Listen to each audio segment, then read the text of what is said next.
संदीप जी, फ़िलहाल हम डिस्कस करते हैं कि किसी भी न्यू ट्रैकर के लिए जो कि ट्रैकिंग शुरू करना चाहता है, किसी बुग्याल में घूमना चाहता है, ठीक है, अनएक्सप्लोर्ड जो प्लेसेस है उन्हें हाइक करना चाहता है, तो उसके लिए प्री रिक्विजिट क्या होना चाहिए, डूज़ क्या होना चाहिए, डोंट्स क्या होना चाहिए, तो आप बताओगे? मैं शुरू करता हूँ। मेरे को लगता है कि पहली चीज़ जो हमें ध्यान देनी चाहिए, सबसे पहली चीज़ होनी चाहिए कि हम जहाँ जाने वाले ना उस जगह के बारे में हमें पता होना चाहिए कि हम कहाँ जा रहे हैं, रोड से दूर है, कितनी दूर है, गाड़ी से कितना टाइम लगेगा। इस तरीके का होमवर्क पहले वो पता होना चाहिए हमें कि हमारा जो डिस्टेंस है और जहाँ पहुँचना है वहाँ पहुँचने की डिटेल्स आइटनरी। फॉर एग्जांपल हम यहाँ आए थे तो इस जगह के लिए हमने इतना तो देख लिया था कि रोड तक का सफ़र हमारा करीब 2.5-3 घंटे का है, बट इसके आगे का जो सफ़र था हमने वो नहीं चेक किया था कि वो कितने घंटे का है। हम लोगों के बोलने से चल रहे थे, किसी ने 2 घंटे बोला, किसी ने 3 घंटे बोला, और हमें करीब 4 से 5 घंटे लगे हैं यहाँ पहुँचने में। उसके भी कारण है, वो भी हम डिटेल में बात कर लेंगे, बट पहली चीज़ है कि आपको ये पता होना चाहिए इससे फ़ायदा क्या होता है। इससे फ़ायदा ये होता है कि हम प्रिपेयर्ड रहते हैं मेंटली और बीच में हार नहीं मानते हैं। कई बार हो रहा था कि हमें मेंटली हम ऐसा एग्जॉस्ट हो रहे थे कि यार ये तो आ ही नहीं रही है जगह, और जो जगह हमें थोड़ी सी भी मिल रही थी हम उसको ही सोच रहे थे कि अरे यही है, बस यहीं लगा लेते हैं टेंट, यहीं लगा लेते हैं टेंट। तो ये सबसे मेन इंपॉर्टेंट बात है कि पहले से आप पता करके आओ आपको कहाँ जाना है, कितना समय लगेगा, डिटेल चीज़ें उसकी। उसमें जैसे कि सुधीर जी ने बोला कि आप ऑफलाइन मैप कर सकते हैं। हाँ, हम लोग क्या है, एक तो सुबह मॉर्निंग में जल्दी से निकल सकते हैं, और ऑफलाइन मैप्स जो है गूगल की ये फैसिलिटी कि आप जो है जो मैप्स है ऑफलाइन भी डाउनलोड कर सकते हैं, इंटरनेट हो ना हो, मोबाइल सिग्नल हो ना हो, लेकिन वो आपका तब भी काम करता रहेगा। आपको कम से कम ये आइडिया रहेगा कि आप किधर जा रहे हो, और जहाँ पे आपने जाना है, आप चाहे पैदल ही हो उस रास्ते पे, ट्रैकिंग पे हो, तो आपको पता रहेगा कि ये इसकी डिस्टेंस और जहाँ पे आप हो उसकी डिस्टेंस कितनी है। क्यों सर, कल हम जिस चीज़ को मिस कर रहे थे यही था जो हमने मिस किया, सबसे मेन पार्ट यही था। उसके बाद दूसरी चीज़ है कि आने से पहले में अगर आप प्रेप वर्क कर रहे हो तो चाहिए क्या चीज़ें आपको वहाँ जाने के लिए। ट्रैकिंग में जाना है, सामान के लिए हमारे पास जो सबसे बड़ा प्रॉब्लम था कि रक्सैक नहीं था, तो हम बिना रक्सैक के इतना सारा सामान उठा के यहाँ तक आए हैं। हम इस उम्मीद से आ गए थे कि हमें घोड़े खच्चर मिल जाएंगे, नहीं मिले तो हमको शायद नेपाली बहादुर कोई मिल जाएगा जो हमारे साथ सामान ले जाएगा, बट हमें कोई नहीं मिला। और फिर वो सामान हम आधा गाड़ी में छोड़ के आए हैं और कुछ सामान आप अपने साथ जो ज़रूरी था का वो लेके आए। Bare minimum. तो अगर आपके पास एक रक्सैक होगा, एक बैग होगा जिसमें आप अपना सारा सामान डाल सकते हो और उसको कंधे पे डाल के चढ़ सकते हो, तो बड़ा आसानी होगी आपके लिए, क्योंकि चढ़ाई है काफ़ी। रास्ता जो था ऐसा था बीच में कि चढ़ाई वाला था, और वहाँ पे हम जैसे भी वो सामान को ला रहे थे, हमसे थोड़ा सा चलने के बाद हम थक जा रहे थे और फिर हम ब्रेक ले रहे थे। तो ये भी एक कारण था कि हमको बहुत ज़्यादा टाइम लगा। तो ऑर्गेनाइज करके आएँ, प्लान करने के बाद दूसरा होना चाहिए ऑर्गेनाइज होना, कि यार मैं किसी के भरोसे ना जाऊं कि मुझे खच्चर मिलेगा तो मैं जा पाऊंगा या नहीं जा पाऊंगा। आप प्लान करके आएँ कि भाई खच्चर मिल गया, अच्छी बात है, नहीं मिला तो भी मैं वहाँ तक चला जाऊंगा। ठीक है। अब गूगल मैप में एक चीज़ है जो हमारे पास इस पूरे एरिया में नेटवर्क नहीं है। अभी भी फ़िलहाल हम बिना नेटवर्क के बैठे हुए हैं। तो हम जब मैप खोल भी रहे थे ना, तो हमें मैप हमारी सही लोकेशन नहीं बता रहा था, और हम ये नहीं ढूंढ पा रहे थे कि हमें जाना कहाँ है। तो जब हम किसी एक टॉप पॉइंट पे पहुंचे थे तब जाके हमको थोड़ा सा नेटवर्क मिला था, तो वहाँ से हमें एक होप मिली थी कि एक कच्चा रास्ता में दिख रहा है कि जो हरुंता बुग्याल के लिए आ रहा है, वरना हम होप खो चुके थे कि हम कहाँ जा रहे हैं, किस डायरेक्शन में जा रहे हैं। उन्होंने भी तो हमारी हेल्प की, जिनका नंबर मैंने दिया था। हाँ, एक भाई साहब का भी था, उनको भी हमने कई बार फ़ोन किया, रावत जी को। हमने शुरुआत में जहाँ भी नेटवर्क मिल रहा था वहाँ हम उन्हें फ़ोन कर रहे थे, वो हमें बता रहे थे इस तरफ जाओ उस तरफ जाओ, बट वो भी ना अपनी तरफ से तो पूरी हेल्प कर रहे थे, बट हम कई जगह पे ऐसी सिचुएशन में आ रहे थे कि हमें समझ ही नहीं रहा था हम कहाँ जाएं, और जहाँ नेटवर्क नहीं है वहाँ पे आप किसी और के भरोसे रह भी नहीं सकते हैं। तो एक और पॉइंट है जो अगला आपको करना चाहिए आने से पहले, वो होना चाहिए अपना गाइड। अगर आप किसी नई जगह जा रहे हैं तो गाइड होना चाहिए, या सैटेलाइट फ़ोन होना चाहिए। देखिए, सैटेलाइट फ़ोन तो नहीं हो सकता, बट आप गाइड ज़रूर कर सकते हैं। गाइड तो आप कर सकते हो, सैटेलाइट फ़ोन तो एक्सपीरियंस ट्रैकर ही कर सकते हैं, जिनका काम ही यही है। क्यों? हाँ, तो गाइड होना चाहिए। इसको भी आप पहले से प्रिपेयर करके आएँ। आने से पहले ये सब चीज़ें होनी चाहिए कि भाई मेरे को वहाँ जाना है तो मैं कैसे पहुँचूँगा। अगर मैं ऑफलाइन मैप ढूंढ लूँ और ये सब कर लूँ और सोचूँ कि मैं जाऊँ, तो आप रिस्क ले रहे हो, जैसे हमने लिया। हम तो फिर भी यहाँ के लोकल हैं, गढ़वाली हैं, हम थोड़ी बहुत भाषा बोलते हैं, समझते हैं उनकी, तो हम पूछ सकते हैं अगर कोई कहीं पे हमें कुछ मिलेगा तो। बट अगर गाइड कर सकते हैं तो उससे बेहतर कुछ नहीं है। सामान लाने वाले से ज़्यादा बेहतर है कि आपके पास गाइड हो, ताकि आप गुम ना हो। सामान तो चलो आप ले आओगे, नहीं ला पाओगे, कम लाओगे, बट अगर गाइड नहीं होगा ना आपके पास, इन जंगलों में, आप ये देवदार के इतने घने जंगल हैं कि यहाँ धूप ही नहीं पड़ती अंदर। यहाँ करीब 2 हफ्ते पहले बर्फ़ पड़ी होगी यहाँ पे, जहाँ जहाँ पेड़ नहीं है वहाँ तो धूप जो बर्फ़ है सूख गई, बट अंदर अभी अगर हम जाएंगे ना तो वहाँ अभी भी बर्फ़ पड़ी हुई है। क्यों? क्योंकि धूप वहाँ पहुँच ही नहीं पा रही है, तो उजाला नहीं है, आप गुम हो जाएंगे, आपको डायरेक्शन लेस हो जाएंगे। तो बहुत इंपॉर्टेंट है कि आप गाइड करके आएँ। एक वो भी तो जो हमने कल ट्राई किया था, जब हम नीचे वाले बुग्याल में पहुंचे थे, सौड़ वाले बुग्याल में, तो हमने वहाँ पे एक जो अपना कंपास से डिग्री वगैरह नोट की थी, लैटिट्यूड लॉन्गिट्यूड नोट किया था, ताकि अगर हम रास्ता भटक भी जाए तो हम उस लोकेशन पे जा पाए। तो उसके बारे में बता पाओगे आप कुछ? हाँ, मतलब अगर गाइड है तो ये सब करने की जरूरत ही नहीं है। अगर गाइड नहीं है आप तो गाइड भी है, तो कई बार ये होता है कि आप गाइड के साथ चल रहे हो, लेकिन क्या होता है कि गाइड अपनी पेस से चल रहा है, उसकी गति जो है ठीक है, क्योंकि उसका रोज का काम है। आप सिटी लाइफ वाले हो तो आप उतना तेज नहीं चल पा रहे हो, या 10 लोगों का ग्रुप है, 8 लोग आगे चल रहे हैं, 2 लोग धीरे धीरे पीछे चल रहे हैं, तो आप कहीं खो गए, तो उसके लिए क्या होना चाहिए फिर आप बताओ? अब बेसिक एक तो ये चीज़ होनी चाहिए कि जब आपने चलना शुरू किया है, आप अपने जहाँ से रोड से शुरू कर रहे हैं उसका ना डायरेक्शन ले लें अपने कंपास में कि वो साउथ में है, वेस्ट में है, साउथ वेस्ट में है और कितने डिग्री पे है। ठीक है, अब आप कंपास में अपने देख लोगे कि मान लीजिए कि जैसे हमने शुरू किया था, हमने देखा था साउथ वेस्ट 240 डिग्रीज। तो अगर अभी हम किसी वजह से यहाँ सेंसलेस हो जाएं, डायरेक्शनलेस हो जाएं, तो अगर मेरे फ़ोन में बैटरी होगी और मैं उस कंपास को खोलूँगा, नेटवर्क नहीं भी होगा, तो भी मेरे को दिखाएगा कि साउथ वेस्ट 240 डिग्री किस तरफ है, और मैं उसी डायरेक्शन में चलना शुरू कर दूंगा। अगर मैं थोड़ा सा मान लीजिए रास्ता घूम भी रहा है, कहीं जा रहा हूँ, तो मैं फिर से दोबारा उसको देखूंगा कि भाई 240 डिग्री साउथ वेस्ट है कि नहीं है, क्योंकि मुझे पता है कि मेरी गाड़ी जो खड़ी हो रखी है या जो रोड है मेरे पास, वो साउथ वेस्ट 240 डिग्रीज है। हो सकता है कि रोड मेरे उल्टे डायरेक्शन में भी हो, ऊपर नीचे कहीं भी हो, बट वहाँ जाना रिस्की है, क्योंकि हमें नहीं पता वहाँ रास्ता है नहीं है। बट यहाँ हमें पता कि हम जिस रास्ते से आए हैं, भटक भी रहे हैं, तो बार बार साउथ वेस्ट को अपने आप को करेक्शन कर सकते हैं। और दूसरा, आप अपनी जो लोकेशन है उसको ड्रॉप करके अपनी लॉन्गिट्यूड और लॉटिट्यूड को चेक कर सकते हैं कि क्या है, और उसको भी आप फॉलो कर सकते हैं कि आप थोड़ा सा चलें और फिर देखें कि क्या आप उस डायरेक्शन को जा रहे हो जहाँ आप जाना चाहते हो। बिल्कुल। और दूसरी बात जो सबसे बड़ी गलती हमने की वो ये थी कि कल हम चल तो दिए, हमें ना तो नेपाली मिला बहादुर, ना ही हमें कोई घोड़ा खच्चर मिला अपने सामान के लिए, और हमारे पास जो 5 लीटर के आसपास पानी था वो भी हमने गिरा दिया, केवल इस उम्मीद में कि ऊपर बांज और बुरांस का जंगल है और हमें जो है थोड़ा ऊपर जाते ही पानी मिल जाएगा, मल्टीपल स्रोत मिलेंगे पानी के, माउंटेन वाटर के, लेकिन ऐसा नहीं हुआ। तो दोस्तों, आप किसी भी ट्रैकिंग में जा रहे हो, नो मैटर वहाँ पे कितना पानी हो, नदी हो, नाला हो, कोई फ़र्क नहीं पड़ता, लेकिन अपने साथ कम से कम 1-1 लीटर पानी लेके जरूर जाए। क्यों सर? बिल्कुल, पीने का पानी आपके पास सबका अपना, इर्रेस्पेक्टिव आप कितना वेट उठा रहे हो, 1 लीटर का बॉटल होना चाहिए। अगर आप ट्रैक पे चल रहे हो, जो ट्रैक 3 घंटे का है, जैसे ये बोला जाता है 3 घंटे का ट्रैक है, तो इस 3 घंटे के ट्रैक में 1 लीटर पानी का बॉटल आपके पास होना चाहिए, ताकि हर आधे घंटे बाद आप एक सिप पानी पी सको और अपने आप को हाइड्रेटेड रख सको। हम लोग बिना पानी के चल रहे थे और हमें कोई उम्मीद भी नहीं थी कि मिलेगा नहीं मिलेगा, सिर्फ हमें किसी ने बोला था कि पानी मिलेगा और हम आ रहे थे। और सर्दियों में तो पानी जम जाता है, अभी हमने आपको देखा होगा आपने कि हम जहाँ से पानी उठा रहे हैं, जिस स्रोत से, वहाँ जमा है, हमें उसको तोड़ना पड़ रहा है, फिर पानी वहाँ से निकालना पड़ रहा है। तो अपना पानी इमरजेंसी वाला आपके पास होना चाहिए, तो पानी के साथ चलें। और चलते टाइम जब आप वहाँ से शुरू कर रहे हैं तो ये सब चेक कर लें कि आपके पास कुछ खाने के लिए स्नैक्स है। जैसे हम बीच में रुक रहे थे, पानी तो ठीक है, जब पानी नहीं था हम क्या खा रहे थे, कुकुम्बर खा रहे थे हम, खीरा, कि उससे थोड़ा पानी मिलेगा, गाजर खा लेते, टमाटर खा रहे थे हम, ताकि हमारी बॉडी थोड़ा हाइड्रेटेड हो सके। तो ये सब जो है ये रिस्की प्रोपोजिशन है, तो I wouldn't suggest somebody doing this, instead carry water. और ऐसी चीज़ें इमरजेंसी में आपको हेल्प कर सकती हैं। और अपने पास स्नैक्स ज़रूर रखें, जैसे हमारे पास पार्ले जी था, तो पार्ले जी ग्लूकोज है, पार्ले जी कार्ब्स है, कार्बोहाइड्रेट है, इंस्टेंट एनर्जी दे सकता है, तो आप अपने पास पार्ले जी रखें। और प्रिपेयर्ड है, आप अपने साथ आ रखे हैं, तो आप ORS जैसा कुछ या फिर ग्लूकोज जैसा कुछ अपने पानी की बोतल में मिक्स करके लाएँ, ताकि आपको वो एनर्जी मिलती रहे। तो इस तरीके से आप अपना प्लान करके आएँ पानी को लेकर खास करके। दूसरी बात दोस्तों, इसके बाद जो नेक्स्ट पॉइंट आता है, ये आता है झुंड बना के चले, क्योंकि ये आपका जंगली जानवर प्रोन एरिया है। यहाँ पे आपके शेर तो नहीं कहेंगे, बाघ है यहाँ पे, लेपर्ड है, और आपका तेंदुआ है, और रीक मतलब आपका भालू भी है। तो एक नीचे जैसे ताऊ जी बता रहे थे, आजकल जो है ब्रीडिंग सीजन है भालुओं का, तो इनके बच्चे हुए रहते हैं। तो अगर कोई जंगल में जाता हुआ दिख रहा है तो ये लोग जो है, उन्हें ये लगता है कि ये मेरे बच्चों को उठाने आ रहा है, आदमी को जख्मी कर लेते हैं। भालू क्या है, आदमी को खाता नहीं है, बट उसे इस तरीके से जख्मी कर लेता है कि वो अधमरे हालत में पहुंच जाता है, ड्यू टू ब्लड लॉस उसका जो है डेथ भी हो सकती है। तो इस वजह से आप किसी भी अगर ऐसे ट्रैकिंग में जा रहे हो, ऐसे ट्रैक में जा रहे हो, तो झुंड बना के चले, साथ में चले। तो क्यों सर? हाँ, साथ में चलें, अब एक सर्टेन पेस पे चलें। हो हमेशा रहेगा, कोई आगे चलेगा, लीड करेगा, कोई पीछे रहेगा।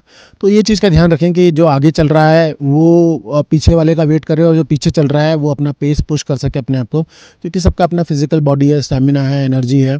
कोई हो सकता है कि तेज़ चल सकता है, कोई हो सकता है कि नहीं चल सकता है, बट पॉइंट इज़ कि साथ ग्रुप में चलें। और अगर ब्रेक ले रहे हैं तो एक साथ कहीं पे ब्रेक लें और फिर चलते रहें साथ में ही, किसी को छोड़े ना, आउट ऑफ साइट ना होने दें। जैसे ही अगर लगा कि कोई आउट ऑफ साइट हुआ है तो आप रुक जाएं। पीछे वाला आदमी को लग रहा है मैं आउट ऑफ स्टॉक हुआ हूँ, तो आउट ऑफ साइट हुआ हूँ, तो वो तेज़ी से अपने ग्रुप की तरफ बढ़ना शुरू कर जाए। अगर आप आउट ऑफ साइट होए देन दैट्स अ रिस्क, तो don't go out of site. Next thing ये है इसमें कि जो ट्रेल है उसी को फॉलो करें। कल हमसे एक ही गलती हुई कि हम जो है इधर उधर की ट्रेल में चल गए थे, जो कि किसी मतलब किसका रास्ता था, भेड़ बकरियों का रास्ता रहा होगा। मेन ट्रेल को छोड़ के इधर उधर चल गए थे। अब वो हमें ऐसे ढंगार में ले गया जहाँ से कि सामान के साथ आपका चलना बहुत ही मुश्किल था। 2-3 बार मैं गिरते गिरते बचा, साथ में महावीर भी गिरते गिरते बचा। और आप क्या बताएंगे, आप क्या बोलेंगे? हाँ, वो एक्चुअली मैं आगे चल रहा था और हम ऐसे स्टेज पे आ चुके थे जहाँ अब हम बहुत ज़्यादा डेस्परेट थे पहुँचने के लिए, और एग्जॉस्ट भी हो चुके और थे, एग्जॉस्ट हो चुके थे, और हमको पता था कि फिजिकली। हमारे पास 1 घंटे का टाइम था, सूरज ढलने वाला था, और 1 घंटे में हमें हमें कोई क्लू नहीं था हम पहुँचेंगे नहीं पहुँचेंगे। तो इसीलिए हमको जो रास्ता दिखा हम उस पर चल पड़े, और मुझे वो दिखा आगे से और मैं लीड कर रहा था और मैं उसी रास्ते पे चल पड़ा। थोड़ा हद तक तो वो चलता रहा, बट आगे जाके वो रास्ता इतना खतरनाक हो गया कि वहाँ बीच में झाड़ियाँ हैं, पेड़ हैं छोटे छोटे, हम उनसे टकरा रहे हैं। और अब ऐसा पॉइंट आ जाता है फिर कि हम ना नीचे जा सकते हैं ना ऊपर जा सकते हैं। अब फिर ये हुआ कि थोड़ा नीचे 100-200 मीटर पे हमें बड़ा ट्रेल, बड़ी रास्ता दिख रहा था, हम उससे भटक गए थे। तो अब फिर वहाँ पहुँचने के लिए फिर हमने बहुत रिस्की प्रोपोजिशन था हमारा, हम बिल्कुल ढलान पे एकदम उतर रहे थे। तो बट पॉइंट इज़ कि जो बड़ा रास्ता है ना, आप उसको फॉलो करें। I think you have better odds reaching your destination sooner, safer. अगर आप बड़े रास्ते को, जो मेन रोड रास्ता है आपका, ट्रेल है, उसको फॉलो करें, शॉर्टकट को अवॉइड करें अनलेस आपके साथ कोई ऐसा एक्सपीरियंसड है जिसको पता है कि वो आपको शॉर्टकट कहाँ ले जाएगा। वरना वो आगे जाके रास्ता खत्म हो जाएगा, आप फंस जाएंगे, फिर वापस जाएंगे या फिर उल्टा जैसे हम नीचे उतरे हैं तो बहुत रिस्की रह जाएगा। बट पॉइंट इज़ कि मेन ट्रेल को ही पकड़ करके। ठीक है। और नेक्स्ट पॉइंट आता है हमारा, कभी भी आप ऐसे ट्रैक में चल रहे हो तो अपने आँख कान नाक हमेशा खुला रखें। बिकॉज कल हमारे पास पानी था, पानी नहीं था, हम चल रहे थे। ये दोनों लोग तो आगे चले गए थे, बट मैं कहीं ना कहीं इधर उधर देख रहा था कि यार कहीं तो पानी मिलेगा, कहीं तो पानी मिलेगा। एट द एंड से मुश्किल से 500 मीटर पहले ये लोग आगे निकल चुके थे। लेकिन क्या है, मैंने देखा इधर उधर तो मुझे कहीं पे दूर पानी का एक तालाब सा दिखा, छोटा तालाब दिखा, जहाँ पे जानवर भी पी सकते थे पानी और हम भी अपना पीने का पानी ले सकते थे।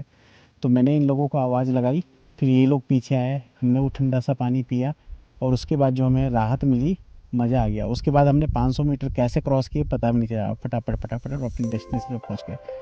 तो मेजर पॉइंट यही है, मेन पॉइंट ये है कि कभी भी आप किसी ट्रैक में चल रहे हैं, अपने आँख नाक कान हमेशा खुले रखें, चारों तरफ देखते हुए चले कि आपको कोई फॉलो कर रहा है, अगर आपको पानी कहाँ पे मिल रहा है, या फिर ये सारी चीज़ें ध्यान रखें। और क्या सर? हाँ, ये इम्पोर्टेंट है, देख के इधर उधर। बट जब आप एक ऐसे सिचुएशन में आ जाते हो ना कि you get exhausted so much after walking for hours, then it is very difficult to find something और स्पॉट समथिंग।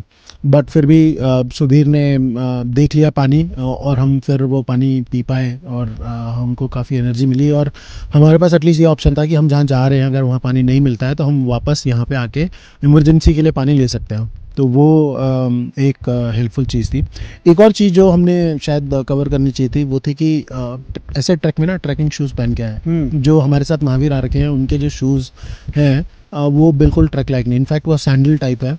तो ऐसे रास्ते में ऐसे पहन के आप, एक तो मौसम का जो है इतना ठंडा है कि हाथ पांव जम जाते हैं, दूसरा आपके चोट लग सकती है, इतनी झाड़ियाँ हैं, पत्थर हैं, कुछ भी है, जंगली जानवर है, सांप है, बिच्छू है, कोई भी आपको काट भी सकता है। तो ये बहुत पत्थर रिस्की आपके है। पैर में गिर सकता हाँ, है। पत्थर आपके पाँव में गिर सकता है। तो अगर आप ऐसे शूज़ पहन के आएंगे जो ट्रैकिंग के लिए होते हैं, जिनसे कि आपको दिक्कत नहीं होगी, अगर नीचे भी कुछ है, मान लीजिए बहुत कुछ, कोई कील है, कोई पेड़ का कुछ तनी निकली हुई है, कोई रूट निकली हुई है, आपके पैर को फाड़ देगी अगर आपने ऐसा कुछ हैवी शूज़ नहीं पहने होंगे। तो बहुत इंपॉर्टेंट है कि ट्रैकिंग शूज़ में आना, इस तरीके से मत आना। और भी खास करके जब आप सामान लेके चल रहे हो, तो वो एक गलती हो गई हमसे कि हमने उनके पाँव देखे नहीं उस टाइम पे, वरना हम उनको बोलते ही वो अपने साथ लेके आए, क्योंकि अभी तो हम आए हैं, अभी हमने वापस भी जाना है, अभी आधा ही हुआ है। तो वही बिना शूज़ के वो आधा रास्ता वापस जो है 50% वो कवर करना है, तो that's a very risky thing to do. तो वो एक और चीज़ है। एक और चीज़ जो मैं बोलूँगा ट्रैक पे आते टाइम हमें ध्यान देनी चाहिए, वो है कि हम बेयर मिनिमम सामान लेके आए। जैसे हम काफ़ी कुछ लेके आए थे, फिर हमने गाड़ी में छोड़ दिया अपने। अगर आप गाड़ी से आ रहे हैं तो आपके पास भी ऑप्शन है कि आप गाड़ी में छोड़ सकते हो, ठीक है। और उसके बाद भी जो आप अपने साथ ले जा रहे हो ना, वो आप ऐसा देखो कि वो क्या है वो, मतलब कितना इम्पोर्टेंट है वो चीज़ आपको अपने साथ ले जाना, ठीक है। अब वो हो सकता है कि आप कई लोग होते हैं जो कंबल भी लेके चलते हैं साथ में, शॉल लेके चलते हैं साथ में, तो इन सब चीज़ों को आप पीछे छोड़ सकते हैं। शॉल मैं भी लेके आया था लेकिन मैंने गाड़ी में छोड़ दी। हाँ, तो आप इस तरीके से देखिए कि आप जो उठा के आप अपने साथ चल सकते हैं, वो बहुत इम्पोर्टेंट है। हमने रक्षा की बात करी। रक्शे की बात कर दी तो बात। इसके बाद अगर आप सर्दियों में, तो दिन आपके बड़े छोटे हैं, 4 बजे तक आप जितना चल सकते हैं चल लें, और उसके बाद अपना कैंप वहीं पे सेटअप कर लें, क्योंकि कैंप सेटअप करने में, टेंट सेटअप करने में काफ़ी टाइम लगता है। बिकॉज़ हम लोग फिज़िकली एग्जॉस्ट हो चुके होते हैं, मेंटली एग्जॉस्ट हो चुके होते हैं, तो 4 साढ़े 4 बजे तक आप जहाँ तक पहुँच जाएँ वहीं पे अपना डेरा डाल के, वहीं पे जो भी आपके पास चीज़ें हैं, पानी नहीं है तो शायद आपने दूध का पैकेट कैरी किया होगा, दही कैरी की होगी, तो वो खा के अपना काम चलाएँ। क्यों सर? देखिए पानी बहुत अनटिल इम्पोर्टेंट है। अनलेस आप लोकलाइट्स नहीं है तो। पानी बहुत इम्पोर्टेंट है। बिना पानी के ना बहुत मुश्किल होगा, तो पानी जितना जल्दी आप ढूंढ लें और अपने पास रखें तो उतना आपको ज़्यादा हेल्पफुल बेटर करेगा। है, ज़्यादा अब फिर आप कहीं भी कैंप लगा सकते हो। हम क्यों नहीं कल 4 बजे कैंप लगा पाए, क्यों हमने 6 बजे लगाया, 7 बजे लगाया? लोकलाइट से सिंपल सी बात, क्योंकि हमें हमारे पता है। पास पानी भी नहीं था। हमको जब तक पानी नहीं मिलता तो बहुत मुश्किल था कि हम कहीं पे कैंप लगाएं। और नहीं, फिर अगर ऐसा होता हाँ, है कि इमरजेंसी के लिए कि आप लगा सकते हो, इमरजेंसी के लिए तो आप चलो दूध के भरोसे या फिर ये कुकुम्बर, ऐसी कुछ चीज़ें जिनमें थोड़ा लिक्विड कंटेंट नहीं, ज़्यादा अगर है। हम लोकलाइट नहीं होते और हमें 6 बज चुके होते, इसका मतलब ये थोड़ा नाम चलते रहता है अंधेरे में, हमें वहाँ पे तो डेरा तो डालना ही था ना। हाँ हाँ, अगर हमारे पास ये था कि थोड़ा सा हम थ्रेशोल्ड पुश कर सकते थे कि यार चलो 1 घंटा और, 4 के बदले 5 बजे तक करते हैं, 6 बजे तक करते हैं। और दूसरा, हम पता करते हुए आए थे तो हमें वो बताया गया था कि यहाँ पानी है, नेचुरल रिसोर्स है, तो इसलिए भी हम यहाँ पहुँचना चाहते थे जल्दी से जल्दी, ताकि हमको पानी मिल जाए। लेट तक भी कल ट्रैक कर रहे थे तो। हाँ, तो हम 6 बजे तक भी हम लगे रहे थे, और 6 बजे भी जब हम पहुँचे तो हमें पानी यहाँ पे आके फिर दोबारा भी दूसरा जो सोर्स है वो भी मिल गया था। तो आई थिंक ये सब चीज़ें बहुत ज़रूरी हैं। और जैसे ही आप अपना टेंट लगाएं तो इर्रेस्पेक्टिव ऑफ कि टेंट लगा नहीं लगा, कितने बजे आप पहुँचे, सबसे पहली चीज़ आपको करनी चाहिए कि आप आग जलाएं। आप लकड़ियाँ ढूंढें और उजाले में ढूंढें। अगर अंधेरा हो जाएगा और फिर आप लकड़ियाँ ढूंढने निकलेंगे तो आप एक तो बहुत अंधेरे में रिस्क ले रहे हो, और दूसरा ये है कि 5 बजे के आसपास सर्दियों में पाला पड़ना, ड्यू पड़ना शुरू हो जाता है और वो लकड़ी गीली हो जाएगी, और आग आप जला पाओगे नहीं जला पाओगे। आप रिस्क ले रहे हो जंगल में जाके लकड़ी उठाने का, तो आग तुरंत जला लीजिए। जैसे हम कल पहुंचे थे यहाँ तो हम 3 थे, 2 लोग टेंट लगा रहे थे, तीसरे का काम था कि फटाफट आग जलाएं, और उस आग जलाने के लिए हमने 50 रुपये का डीजल कैरी किया था। तो वो बहुत ज़रूरी है कि आप अपने साथ कोई, सर्दियों में लकड़ियाँ जो है बिल्कुल मॉइस्चर पकड़ी रहती है, और वो इजीली आग भी नहीं पकड़ती है। हाँ, अगर हमारे पास ये डीजल नहीं होता तो आग लगाने में भी हमको फिर आधा 1 घंटा लग जाता और बहुत मुश्किल हो जाती फिर। तो इसीलिए ऐसी चीज़ आप अपने साथ प्लान करके लेके आएँ while you are planning a trekking trip. और लास्ट पॉइंट ये कि अपने पास प्रॉपर हथियार रखें और प्रॉपर लाइट रखें, ताकि जंगली जानवर भी आपके टेंट के आसपास ना घूम सकें। और उसके बाद आप जो खाना बनाते हो खाते हो उसे रात को वहाँ पे ना गिरा के आग में जला दें। क्यों सर? ये 3 पॉइंट कवर कर सकते हैं आप? मतलब हथियार होना चाहिए। जैसे मेरे पास है यहाँ पे, अगर आप देखोगे तो ये बहुत शार्प है। ये मैं अपने साथ सोते टाइम अपने तकिए के बगल में, बाहर अगर मैं कहीं जा रहा हूँ लू करने तो भी मेरे साथ ये मेरा चल रहा है, क्योंकि आपके पास कुछ होना चाहिए जो आपको बचाएगा in case it comes to defending yourself. ये बहुत ज़रूरी है कि ये चीज़, ऐसा कुछ आपके पास एक हथियार होना चाहिए। हम सबके पास अपने अपने इस तरीके से हम हथियार लेके आए हैं जो हमने अपने पास रखे हैं। आप अगर देखेंगे तो वहाँ कुल्हाड़ी एक छोटी सी हमने वो भी रखी हुई है कि अगर ज़रूरत पड़े, वैसे तो नहीं चाहेंगे बट ऐसा होना चाहिए। तो ये कुछ चीज़ें हैं मेरे ख्याल से जो हम अपने एक्सपीरियंस से आपके साथ शेयर कर सकते हैं। बट एंड में मैं एक चीज़ ज़रूर बोलूँगा कि once you reach your destination, और उसके बाद जब आप अगले दिन सुबह उठ के नज़ारा देखते हैं ना, तो आपका सारा थकान चली जाती है। आप हमारे पीछे देख रहे हैं किस तरीके से मेडो है पूरा, ग्रास मीडोज। ये अभी सर्दियां हैं क्योंकि ड्यू की वजह से ये ब्राउन हो चुके हैं, बट आप अगर इसे जून जुलाई इस टाइम पे आएंगे तो ये ग्रीन स्विट्ज़रलैंड जैसा दिखता है। और सामने वहाँ पे हिमालय की चोटियाँ हैं बर्फीली, वो दिख रही हैं। यहाँ पूरे आसपास हमारे पाइन ट्रीज़ हैं, ये देवदार का जंगल है, सीधे सीधे खड़े लंबे पेड़ हैं ये। तो ये अमूमन इस तरीके का एक्सपीरियंस हम नहीं करते हैं, तो इसी के लिए इतनी मेहनत करके हम आते हैं। बट ये इट इज़ वर्थ इट। ये सारा कुछ जो हम कर रहे हैं, बस बेवकूफ़ी ना करें, ज़्यादा रिस्क ना लें। यहाँ तक पहुँचने के बाद इट्स ऑल वर्थ इट।